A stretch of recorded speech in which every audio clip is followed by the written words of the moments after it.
In this lesson, I want to talk briefly about one of the most misused elements in HTML, the block quote element.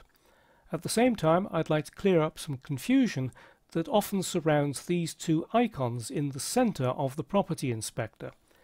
They perform different yet confusingly similar operations depending on whether you're working with list or whether you're working with ordinary text. In the exercises site, I've got open blockquote.html. You can find a copy of this file in the course assets in the Working with Text folder.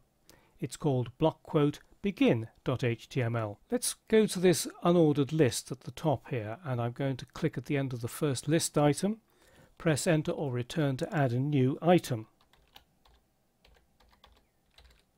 And if I now mouse over the right hand icon, it says indent, and the icon on the left says outdent. So let's click the indent icon to see what happens. It's indented the list, it's created a nested list, and if I click outdent, it moves it back to the top level. So let's click inside this second paragraph. If I now mouse over the right icon, it says block quote, and over the left icon, remove block quote. So let's click the block quote icon to see what happens. Now you might say that it has indented the paragraph, and indeed there is 40 pixels of extra space on the left and 40 pixels of extra space on the right. But in the underlying HTML I can see that the paragraph has been surrounded by a pair of block quote tags, and you can also see the block quote element here in the tag selector at the bottom of the document window. The purpose of the block quote element is to highlight a lengthy quotation from another source, and the idea of indenting it on both sides is simply to draw attention to it.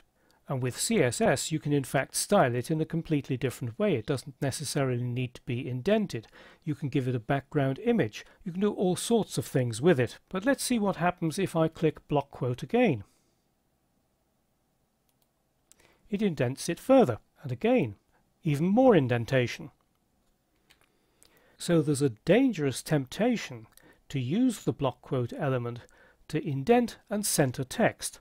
Now the sky isn't exactly going to fall in. If you use block quote like this, you can use it in an emergency, but it's far more efficient to use CSS to lay out your text. By multiples of 40 pixels on both sides, you can use CSS to put different margins on either side. And you're not limited to multiples of 40 pixels. So I've now got 3 block quote elements around my paragraph. I actually only need one because it is in fact a block quote, so we'll use the remove block quote to remove those unnecessary elements.